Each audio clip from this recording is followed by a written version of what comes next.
Hi, ഇന്ന് നമ്മൾ ഉണ്ടാക്കാൻ പോകുന്നത് മുരിങ്ങയിലയും മുട്ടയും ഇട്ട ഒരു തോരനാണ്. എൻ്റെ ഇച്ച മുറവും കൊണ്ട് വലിയ കാര്യത്തിൽ ഇപ്പോൾ പറിക്കണം, പക്ഷെ പറിച്ചതെല്ലാം പുഴു വരിച്ച ഇലകളായിരുന്നു.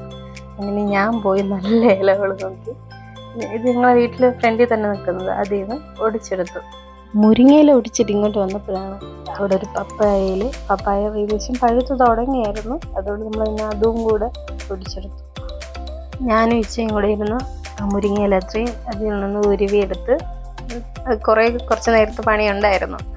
രണ്ടുപേരും കൂടെ ഇരുന്നിട്ടാണ് അത് ഫുള്ള് കംപ്ലീറ്റ് ചെയ്തെടുത്തത്. ഇനി നമുക്കത് ഉണ്ടാക്കാം. ആദ്യം ഒരു പാൻ വെച്ച് ചൂടാക്കി എണ്ണ ഒഴിച്ച് കടുക് പൊട്ടിച്ച് കറിവേപ്പിലേക്ക് ഇട്ടതിന് ശേഷം ഈ കഴുകി വെച്ച ഇലയും കൂടെ അതിലിടുക.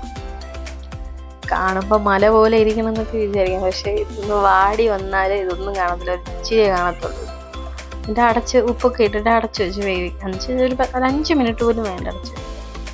കുറച്ച് തേങ്ങ, അതിൽ വെളുത്തുള്ളി, ജീരകം, പിന്നെ മഞ്ഞൾപ്പൊടിയൊക്കെ ഇട്ട് മുളക് പൊടിയും കൂടെ ഇട്ടിട്ട് ഒന്നെങ്കിൽ മിക്സിയിലൊന്ന് ജസ്റ്റ് അടിച്ചെടുത്താൽ മതി. ഞാനാണെങ്കിൽ തോരനൊന്നും അങ്ങനെ മിക്സിയിൽ അടിക്കാറില്ല, അധികം കൈ കൊണ്ടിങ്ങനെ കുഴച്ചെടുക്കാറാണ് പതിവ്. അപ്പോൾ ഇങ്ങനെ കുഴച്ചിട്ട് ഇതിങ്ങനെ വെന്ത് വന്നു, ഇതിങ്ങനെ കട്ടയായിട്ടിരിക്കുക. അതിനെ നമ്മൾ തവി ഉപയോഗിച്ചിട്ട് ഇങ്ങനെ ചിക്കി മാറ്റി, എന്നിട്ട് ഈ അരപ്പും കൂടെ ഇട്ട് നന്നായിട്ട് ചിക്കി എടുക്കുക.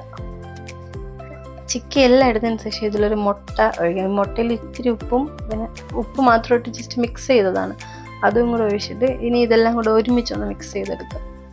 നല്ല ടേസ്റ്റ് ആട്ടോ. ആദ്യമായിട്ട് ഇത് ഉണ്ടാക്കി തന്ന ഇച്ചയുടെ റെസിപ്പിയാണ് ഇത്, പക്ഷെ ഭയങ്കര ടേസ്റ്റാണ് ഇതിന്. നിങ്ങളതൊന്ന് ട്രൈ ചെയ്ത് നോക്കണേ, എന്തായാലും ഇഷ്ടപ്പെടും.